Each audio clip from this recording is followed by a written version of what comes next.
Continue. A teacher may employ corporal punishment to cast fear upon the students. Okay, corporal punishment.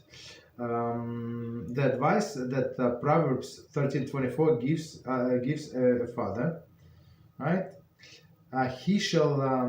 He that spared the rod hates his son. So rather, it's like a stick, right? If he does not use his stick on his son, so he hates him. So of course, it's you have to understand that all of this punishment or educational punishments, not because somebody wants to hurt his children. Okay, 1 second. So, and this is also applies to a teacher, and he has to employ corporal punishment. Indeed, Marcus 8a equates teacher to a father in this respect, because now teacher is taking the father's place, right? And he has to punish them, like motivate them. So fear the biggest motivation, right? The Marcus 22b relates to Zechariah 13:6. What are these wounds? So the question. Those which I was wounded in the house of my beloved. Refers to beating administered to the school children. So I'm not sure. So I mean, even in the older age, Zacharias had these wounds. Like I get scars or something. I don't know. I'm not sure exactly what is it Zacharias wounds or somebody else. I'm not sure. I don't want to say. Okay, so basically we see that that's what they did in olden days. See also chapter 3 Halachah 12 and chapter 4 Halachah chapter 4 Halachah 5. So we're going to get to it. Continue. However, he should not beat them cruelly, like an enemy. So commentary. Note the parallel of this expression in Yirmiyahu 14. Not also chapter 4, halachas 4 and 5, which recommends a restraint and patience on the teacher's part. Right? That's what we're going to say.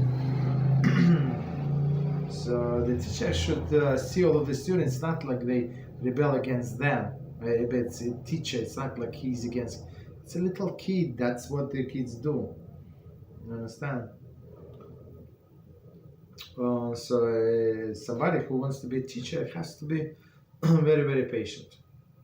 Therefore, he should not beat them with a rod or a staff, but rather with a small strap.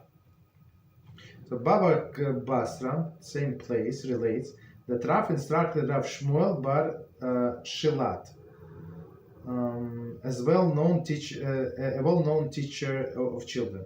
When you beat a child, beat him only with a sandal strap. So I mean, I'm not sure how long is a sandal strap, but as we understand, it's not something like crazy.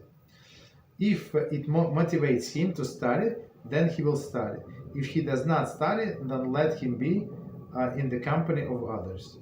So some children and adults, they're just not capable of studying. Some are lazy, so these lazy ones are going to get encouraged with this a little beating, but others maybe they're not mature enough, or some other maybe not capable, they're not that sharp, so let them be. I mean, we're not trying to hurt the little kids, but we try to encourage them. There's two different things. So if he cannot be encouraged, so let him be. From Rav's words, we can infer the corporal punishment may be employed to try to motivate students to be more attentive. However, if it does not prove to be a successful tool, it should not be used further, lest it creates a permanent aversion to the Torah study. Right? Of course, that's what they would say. You know what? I don't like Torah because of this and this. Okay, of course it is not true. That's not what they like Torah, but sometimes it creates this memory from the childhood, and they employ them this excuse to follow their desires. Okay.